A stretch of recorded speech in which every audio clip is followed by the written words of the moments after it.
반갑습니다. 그 의대 증원에 대해서 조금 이야기를 할게요.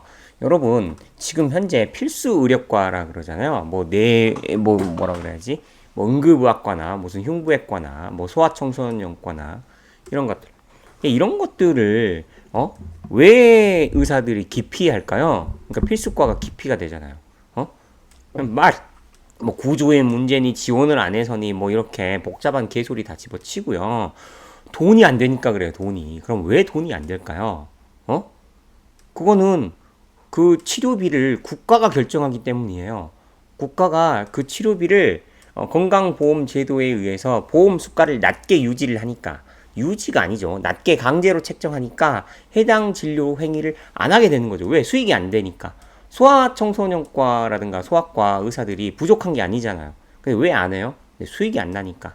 그러니까 똑같은 성인을 70명과 소아 70명을 보는데 소아 70명을 보는데 더 시간이 오래 걸리고 보호자한테 설명 좀 해줘야 되고 되게 그 어렵잖아요. 그러면 성인의 한 2배, 3배 수가를 올려주면 할 텐데 치료비를 성인하고 똑같이 책정하면 아무도 안 하죠. 손해나는 거는 유지가 안 되잖아요. 그래서 뭐 제 거 댓글 보면은 응? 뭐 여러 가지 뭐 이상한 소리를 막 복잡한 소리를 많이 하는데 그 닛산의 CEO 카를로스 고니라는 사람이 명언을 남겼죠. 아마는 문제를 복잡하게 만들고 프로는 문제를 단순하게 만든다고. 응? 여러분이 생각하는 데 있어서 프로라면 이 문제는 되게 간단해요. 네, 돈 때문이에요. 네. 치료비가 낮으니까 안 하는 거예요. 그럼 어떻게 하면 되냐? 치료비를 OECD 수준으로 높이면 돼요. 그러니까 치료비를 올려가지고 피부과나 성형외과를 때려치우고, 야, 흉부외과 의사가, 돈을 더 많이 버는데 내가 왜 미쳤다고 피부과랑 성형외과를 하고 있냐? 나 그만둘래. 이렇게 할 정도로, 치료비를 올려주면 되죠. 국가가. 네. 그렇게 하면 문제 해결이 됩니다. 그 이상도 이하도 할 필요가 없죠. 사실 이거랑 똑같은 일이 치과에서도 일어나고 있죠. 교합 조정. 응? 교합 조정을, 응? 환자들한테 4,000원 받으라고 하니까 교합 집값도 안 나오잖아요. 그래서 아무도 안 하는 거잖아요. 똑같은 현상이죠.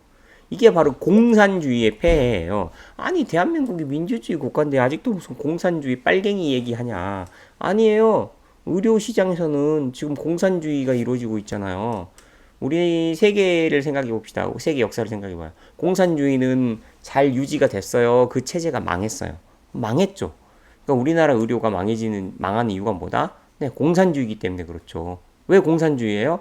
치료비를 강제로 책정하니까 국가가 보험 수가를 낮게. 그럼 유지가 되겠어요? 그러니까 여러분이 이해가 안 되니까 쉽게 얘기를 할게요. 제가 다니는 이 지역의 짜장면집이 800원인 아니 8,000원인 데가 있거든요. 짜장면 값이 8,000원. 옛날에는 한 5,000원, 6,000원 했는데 이제 계속 물가가 올라가니까 그래서 8,000원으로 운영을 하고 있는데 어느 날 국가가 야, 물가 상승에 도움이 안 되고 짜장면 값이 너무 비싸서 서민들이 고통받는다. 아, 그놈의 서민 타령 개소리네.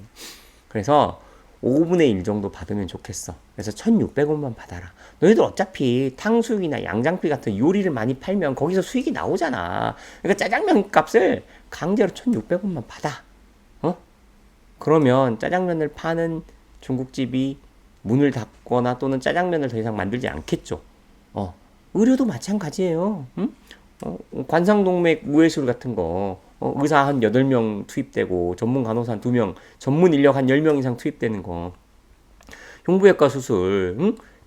그거 한 300만 원, 400만 원의 수술비를 강제로 공산주의식으로 책정을 해놓으니까 흉부외과 수술을 해서는 수익이 안 나, 병원이. 그럼 대학병원은 어떻게 운영하느냐?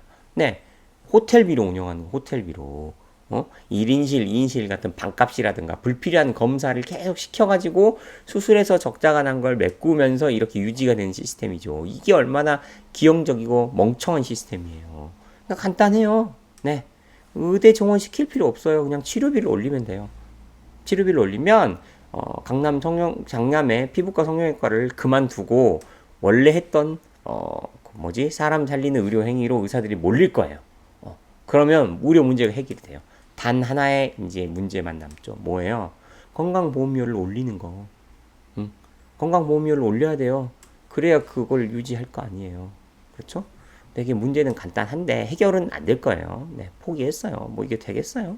정치인들의 목표는 국민들의 사망률을 낮추는 게 아니라 의료를 붕괴시켜서 사망률을 높이는 데 있어요. 다시 한번 말할게요. 뭐 윤석열이고 문재인이고 다 필요 없고요. 정치인들의 목표는 국민의 사망률을 올리는 거예요.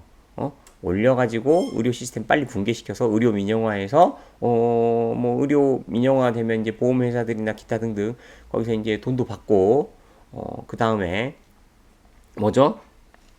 그 빈자리를 중국인들이나 외국인들로 채워놔야 되니까. 그러니까 정치인들은 우리나라를 망하게 하기 위한 목표를 가지고 일하는 사람들이지 우리를 위하기 위해서 일하는 사람들이 아니에요. 여기서부터 여러분 깨달아야 되고 치과도 마찬가지. 치과는 여러분의 치아를 보호하기 위해서 존재하는 곳이 아니에요. 여러분의 치아를 멀쩡한 치아를 최대한 손상시켜서 크라운해서 돈벌이를 하기 위해서. 그래서 치과 의사들이 존재하는 경우가 대부분이죠. 정말 환자를 사랑한다면 제가 하는 것처럼 치아가 씹을 때 아프면 교합 조정을 해서 크라운을 씌우지 않고 치아를 보호하는 게 치과 의사의 본연의 목적이잖아요. 그렇게 하지 않죠. 왜냐? 치과 의사들의 대부분의 목표는 치아를 최대한 손상시켜서 최대한 돈벌이를 뽑아낸 데 있으니까. 네, 이만 마칠게요.